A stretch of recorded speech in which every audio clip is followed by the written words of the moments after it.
بسم اللہ الرحمن الرحیم۔ ایک شخص اندھیری رات میں فجر کی نماز پڑھنے کے لیے گھر سے نکلا تو اندھیرے کی وجہ سے اس کو ٹھوکر لگی اور وہ منہ کے بل کیچڑ میں گر گیا۔ اس کے کپڑے کیچڑ سے لت پت ہو گئے۔ کیچڑ سے اٹھ کر وہ گھر گیا اور لباس بدل کر دوبارہ مسجد کی طرف چل پڑا۔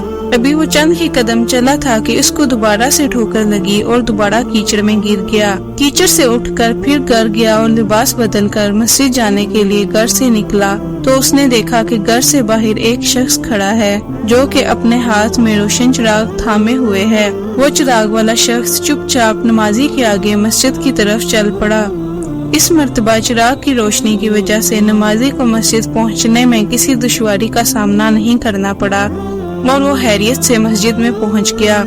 مسجد کے دروازے پر پہنچ کر چراغ والا شخص وہیں رک گیا اور نمازی اسے چھوڑ کر مسجد میں داخل ہو گیا اور نماز ادا کرنے لگا۔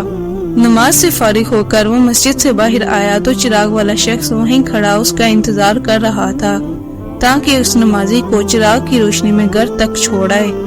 جب نمازی گھر پہنچ گیا تو نمازی نے اس اجنبی شخص سے پوچھا کہ آپ کون ہیں؟ تو وہ بولا کہ سچ بتاؤں تو میں ابلیس ہوں۔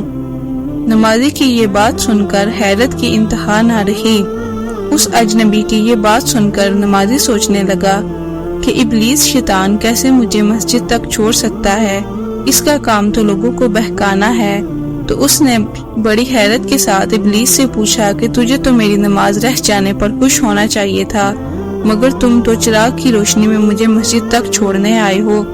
ابلیس نے جواب دیا کہ جب تمہیں پہلی ٹھوکر لگی اور تم لباس بدل کر مسجد کی طرف پلٹے تو اللہ تعالیٰ نے تمہارے سارے گناہ معاف فرما دیے، اور جب تمہیں دوسری ٹھوکر لگی تو اللہ تعالیٰ نے تمہارے پورے خاندان کو بخش دیا، جس پر مجھے فکر ہوئی کہ اب اگر تمہیں ٹھوکر لگی تو کہیں اللہ تعالیٰ تمہارے اس عمل کی بدولت تمہارے سارے گاؤں کی مغفرت نہ فرما دے، اس لیے میں چراغ لے کر آیا ہوں کہ تم بغیر گرے مسجد تک پہنچ جاؤ۔ اس شخص نے جیسے ہی یہ بات سنی تو اس نے اللہ تعالیٰ کی بارگاہ میں اپنا سر جھکا کر اللہ کا شکر ادا کیا۔